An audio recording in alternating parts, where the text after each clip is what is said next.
vlog, Photoshop tutorials. The Adobe Photoshop ay the mother of all photo editing. Yan. So, may mga version din. Ito guys, CS3, CS6, 2020, Photoshop, and 2021, 2022. Ang pagkakaiba lang ito guys ay mayroon lang features na naidagdag pero minimal ito. So, minimal lang ito lamang. Ayan.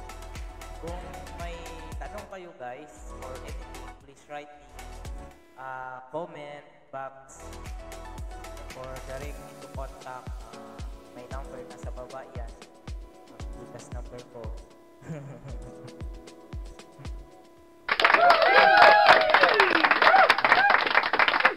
Direct me lang contact guys. Mag-comment lang kayo dyan sa baba. Bukas number ko. So guys, ganito ang introduction ng Photoshop. Kung gusto nyo maging graphic designer guys, pero minsan may kanya-kanya tayo kasi gusto pero minsan ang hirap natin matutunan, di ba? So sabi ko naman, ako nga ganun din ako gusto ko maging graphic designer, gano'n. Pero wala man akong gamit, so dapat pagsumikapan natin magkaroon ng gamit. So sa lahat ng bagay na hindi pa natin nalalaman, mahirap talaga. So pero kung gusto mo yung ginagawa mo, madali lang matutunan ang pag-edit gamit ng Photoshop. So as information during my studying sa online graphic design training, according to my coach, si Coach Caleb, sa ibang bansa guys, it takes a month para matuto ang Adobe Photoshop pag-edit. So dito naman sa Pinas, madali lang kung interesado kayo guys. Marami ng offer na nakikita natin sa FB. Nandiyan yung online graphic design training, yung Gadot, sinasabi. Marami pa. Yan. Sa YouTube, mayroon naman na tayong open source. Kagaya nito, ginagawa natin ngayon. Sinishare ko yung knowledge ko about sa graphic design. However, introduce ko muna yung simple introduction ng Photoshop bago tayo mag-umpisa sa mga next videos, no? So, ang ibabahagi ko sa inyo ngayon ay ang pinakamabilis at madaling maintindihan para matutunan agad.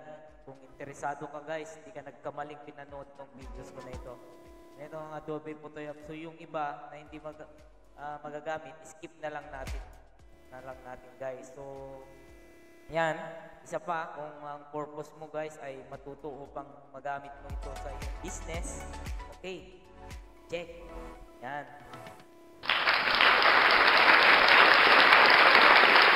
Or enhance mo yung skills mo, huwag mong skip ang tutorials na ito guys. Pay attention lang. So, for the purpose of this video is to focus tayo dito sa menu sa taas. So dito guys, yung mga sinasabi kong menu. Nandito yung edit, file, edit, ito image, layer, type, select, filter, 3D, views, plugins, windows, and help. Ito yung nasa taas ng Adobe Photoshop. So ito guys, so ang file, ito yung file na sinasabi. Ito yung menu. Ito yung drop down list niya. Ito yung file. So makikita nyo ang mga ito. So dapat mga ito ay kailangan yung malaman mga shortcuts ito. Yung new, Control N, O, open, Control O. Ayan. So ito pa. Save, Control S, save as, Shift, Control S, save a copy, Alt, Control S, yung place embedded guys. So ito, importante dito na ma-take note yung mga shortcut keys guys. Yan. Yan. Ito yung linalaman ng file. So as a graphic designers, dapat alamin niyo lahat ng mga shortcut keys niyan. Kasi more on shortcut sa Photoshop, sa photo editing. So yung copy, normal naman na yan kasi copy paste, yan, control B, control C, yan. More about file ito guys, sa file, more about file now. So ang pinaka-importante na isa dito guys is itong place embedded. Yan.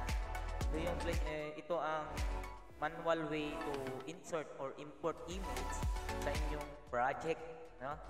Sa inyong project na so if you want to insert subject para may example, ganito 'yon. So first of all sa inyo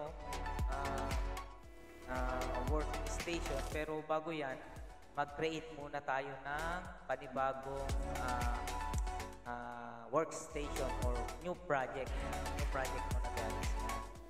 So ito pala, no? Bago ang working station mo, so nandito na yung mga size, no? Sizes. Pero pag gusto mong gumawa ng ibang size ng yung project, syempre magko-costume ka, no? Costume, mag-create ka dito. So ang laging ginagamit ko dito guys is inches. Yan. So ang ganito, ang standard is coupon band, no? 8.5 by 11. Ayan. So ito guys, dito lang kayo maglalaro, no? Dito, yung width, height, tapos yung resolution, no? Sa resolution, guys, is 300. So ilagay natin sa pixel inches yan. So, ano to, Boss APVG, Idol AV. So, ano ba ang resolution? Ito yung image na kung mataas ang resolution mo, malinaw ang image. Yan, ganun. Kung maganda yung mata mo, malinaw yung paningin mo. Diba? So, ang pinaka-standard na ginagawa ko guys, pag gumagawa ako ng project, ang pinaka-standard nito guys, dapat 72. Pero for the purpose na gumagawa ko ng project, ginagawa ko guys, 200 to 300 ang resolution mo nalagay guys. Yan, RGB. Yan, wala na kayong gagalawin dito guys. Ang kulay, kung ano gusto ng kulay, yung background, black or white. Pero standard tayo, so white, no? Yan. Yan. Pag normal project, ang gagawin mo, pwede yung na ito 200, 300 resolution. Depende na rin kasi sa ganda ng printer na ginagamit natin ngayon guys. Dahil marami ng printer na naglalabasan na puro high-end na ngayon. So high-end na mga printer natin ngayon guys. Yan. Yan. So white or anything color na you want. Red, ganun. Pero white na lang tayo guys for our presentation. So create. Yan. So nandyan na yan guys, yung create. Yan. Gagawa na tayo ng ating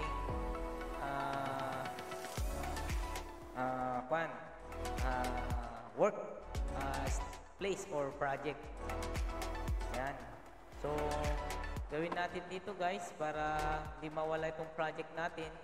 Save as. Yan, save natin. So yan, save natin as po. Lagay natin introduction. Intro. And then hanap kayo ng inyong paglalagyan. Ako lagi dito sa may project ko guys. Yan. Introduction of Photoshop. Yan. So, mayroon na akong nagawang working project. Yan, working space. Yan. So, guys, so dito tayo ngayon mag-insert ng image. Yan. Hanap tayo ng image. Yan, guys. So, place embedded. Yan. Ito ang sinasabi ko kanina, guys. Yan, hanap tayo ng mga pictures.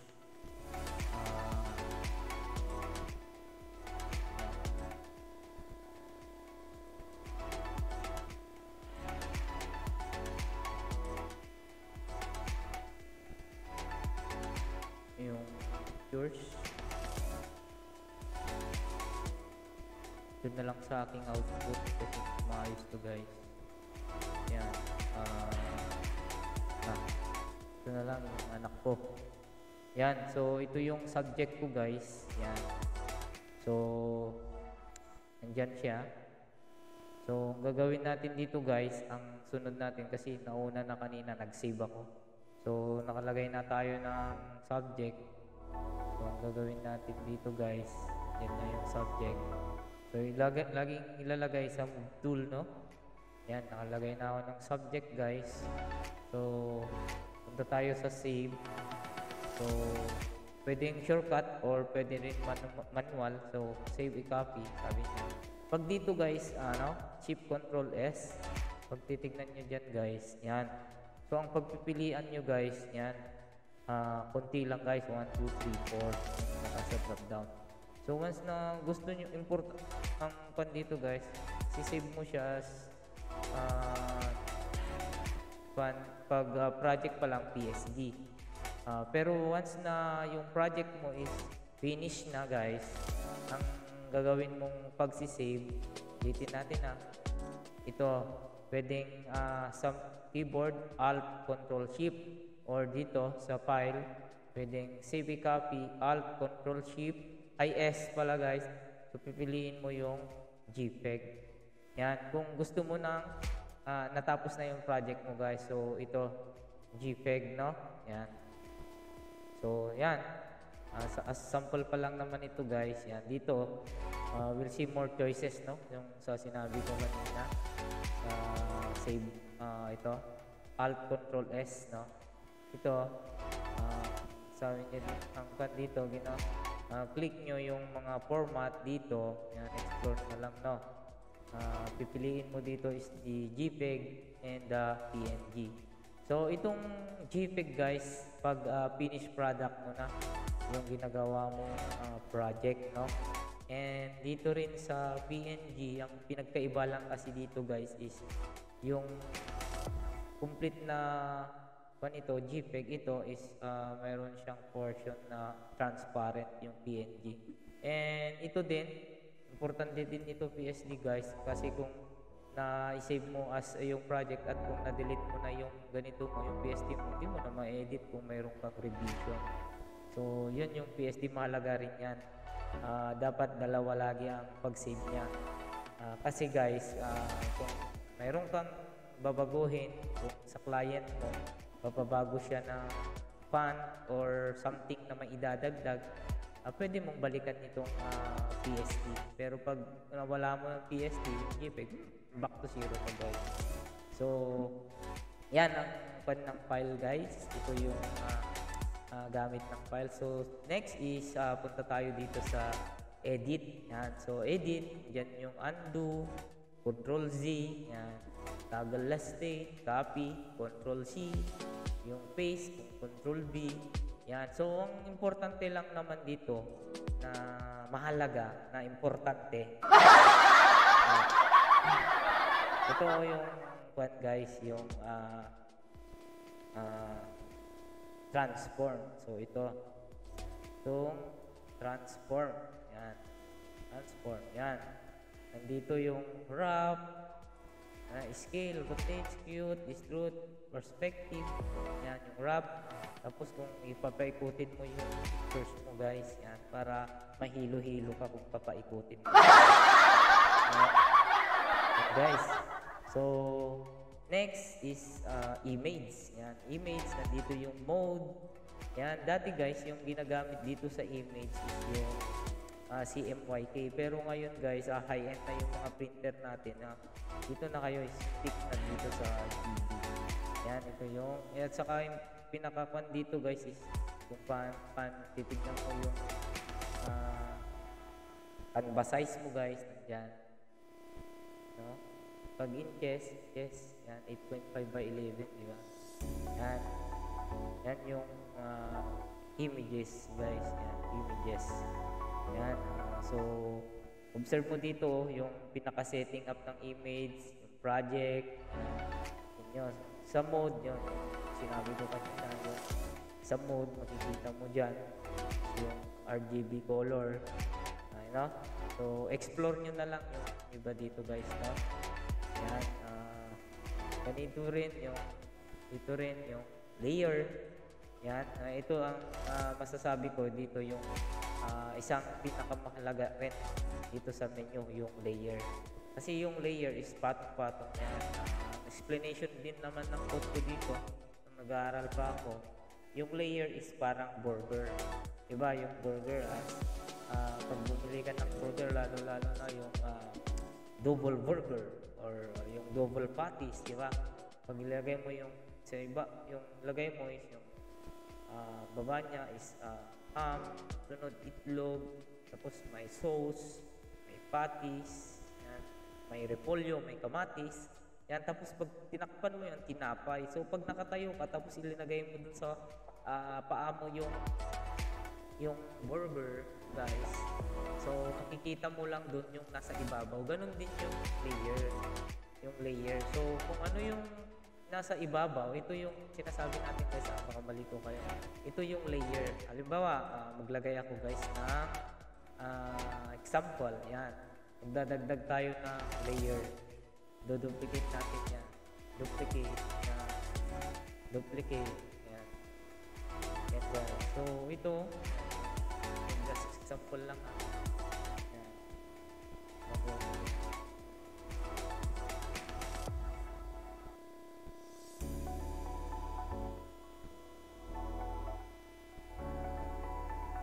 guys,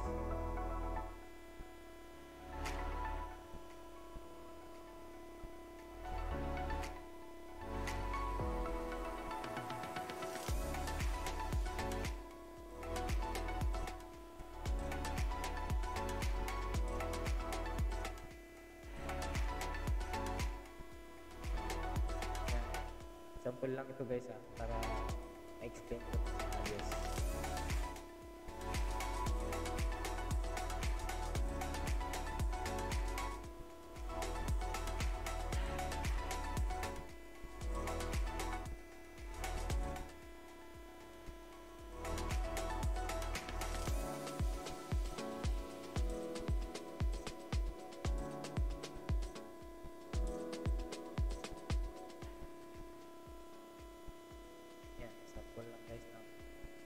Yan. So, bakit hindi ko nakikita yung mga layers dito?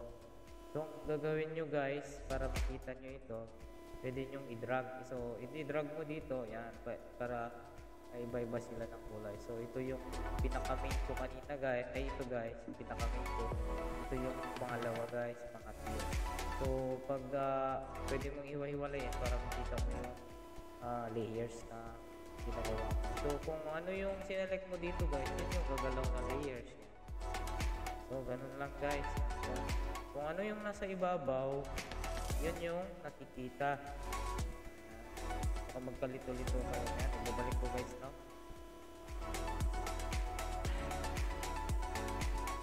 Balik ko na sa dati. For just example lang.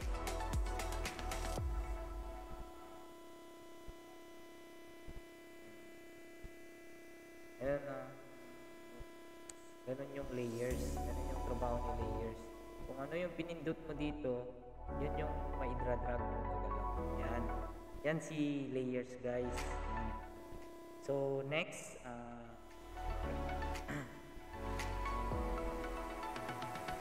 yung type. Yung type, yan. Hindi na masyadong ginagalaw yan guys.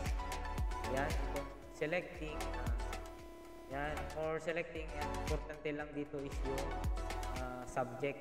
Yan. Example, ito. Subject. Yan. Yan yung subject. So, nakikita nyo guys, sinelect niya yung subject. And then, example, pag ilipat ko to na walang background, ganito lang yan. Lagay ko dyan, control copy, control paste. Diba? Yung subject lang ang na-select guys. So, ang kagandaan dito guys, si 2022 na Photoshop. Ito yung isang magandang features niya guys. Pag once na gusto mong i-select yung isang bagay, yan na siya guys. Oh, yan. So yan guys, select ang sabihin yan. So, next is yung filter. So, filter. Delete muna natin si layer, no? Yan, si filter. Dito guys, yung filter. Yan, punta tayo sa filter. Puntahan natin si noise. Yan. Add noise. Yan. Or explore nyo lang ito guys, kasi gamit na gamit din itong si filter. Explore nyo lang, kayo na lang. Kasi may, punta tayo dito sa may gallery. Filter gallery, yan.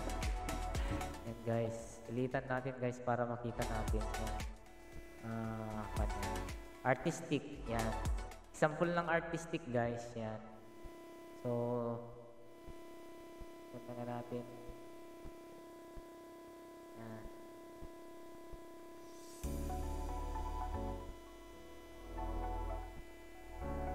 Yan, yan, ganyan oh. Ibang ganda guys. Pag artistic, ito din yung di ba? Di ba? Ganda. Wala na kayo dyan mag-explore guys. Yan. Yan. So guys, yan. Yan, blurred. Colored pencil. Yan, pag pencil. Yan, pwede nyo explore lahat dito guys. Yan. Yan, pag gumamit kayo ng filter. Yan. Yan, blurry. Yan. Sketch. Yan. Sketch. Di ba? Galing. Galing niya din Photoshop, di ba guys? Yan, sketch. Yan. Yan. Chrome. Di ba? Yan. Hindi na kayo magpapadrawing. Yan. Ayan yung kagandahan ng Photoshop, no? Ika na kan. I-okay natin. Yan. Ganun yung kalabasan, guys. So, undo. Yan. Undo natin. Yan. For the purpose lang ito ng introduction guys. So next is yung 3D. Hindi na natin masyadong ginagalaw dito guys. Yan, ang importante lang yung tuturo ko is yung mga magagamit nyo guys. Yan, dito sa view, yan, yung view or how you will view your project. Yan, yung zoom in and zoom out kung paano mo i-hover. So, ang kadalasan na ginagamit dito is yung alt and then yung mouse mo may bilog dito, scroll. Pag zoom in mo is up, no? Scroll up. So, subukan natin guys, no? Subukan natin. Ganyan, pag scroll up. Tapos, scroll down, nakapress pa rin yung alt.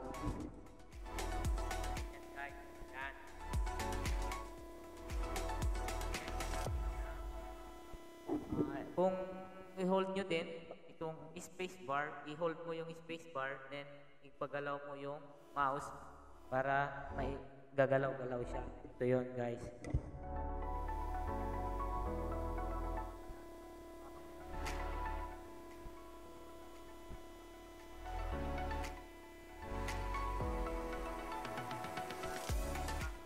Naka-press yung space bar, tapos yung mouse mo, i-drag-drag mo lang. Yan. Yan yung gamit ng view. Yan. More on shortcut lang. Alt, press Alt dun sa keyboard and yung scroll down and scroll up. Tapos pag gusto mo pupunta dito sa subject mo, space mo para madilitan mo kung ano yung pwede mong babaguhin dito. Ito yung panganay ko na anak guys. Yan. So next is yung plug-in. Automatic naman. Tools yan. At tools. So dito naman din na natin gagawin. Yan yung Windows. Ito yung workspace mo guys. Kung nagkagulo-gulo na, nasaan na yung hindi na nagpapakita yung paintbrush, yung tools, yung color, yung mga coloring mo guys. Yan. Pwede mong ibalik sa original niya guys. So ang gagawin mo lang dito, pupunta ka dito sa Windows and then arrange mo ay workspace and then ibabalik mo dun sa essential mode. Yan. So dito naman guys sa help, yan. Sa help naman guys, di na natin masyadong kailangan to. So yun lang guys, alalahanin nyo yung sinabi ko. Dito sa file, yan, ang importante, si place embedded. Tapos dito sa edit, yung transform. Yan. Yung transform, yung sinabi kong control T. Yan, subukan natin guys Yan, control T. Yan, subukan natin.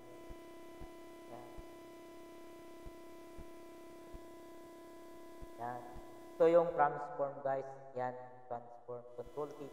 Pero kung gusto dito lang, naka-hold shift ako tapos ito. Pero pag hindi nyo in-hold shift, ganyan lang, sasabay lahat. Pero pag dito lang bandang right side, pag narap ko, ito lang yung gagalaw guys. Pero pag binitawan mo yung shift, gagalaw, lalaki lahat guys na. Yan. Yun ang trabaho ni transform. So yung layer, sabi ko nga kung ano yung pinindot mo dito na layers, yan, yun yung working layers, yung active na layers. Pag pinindot ko si background, example, pag pinindot ko si layer, isi-select niya pa rin. Pero si background, nakalock guys. So, yun lang guys ang introduction na pinakasimple sa Adobe Photoshop. So, next video is ito naman sa tools. Yan. Ito naman yung tuturo ko na next videos ko guys. So, maraming salamat guys. Mega love shout out kila Sir Turogi Joe, Ma'am Priya, Ma'am Milet, Ma'am Yancy, Sir John Paloso, Ma'am Agnes, Ma'am Modi, Ma'am May, Try Vlogs, yan, sila Ma'am Simpliky, sila Ride Ons, and all the groups of previous group, Let's Group, my chatmate, yan, sila Messenger Chat, sila Unified Team, and Butterfly Squad, Ma'am Agnes, and Sir Lordson, and Rel Potente, Ma'am Triple J Canada, Triple A Canada, and other supporters of PPBG Vlog. Mega love shout out sa inyong lahat guys. Hindi ko na kayo may isa-isa. Maraming salamat. Kita tayo sa susunod na tutorials ko. Bye-bye!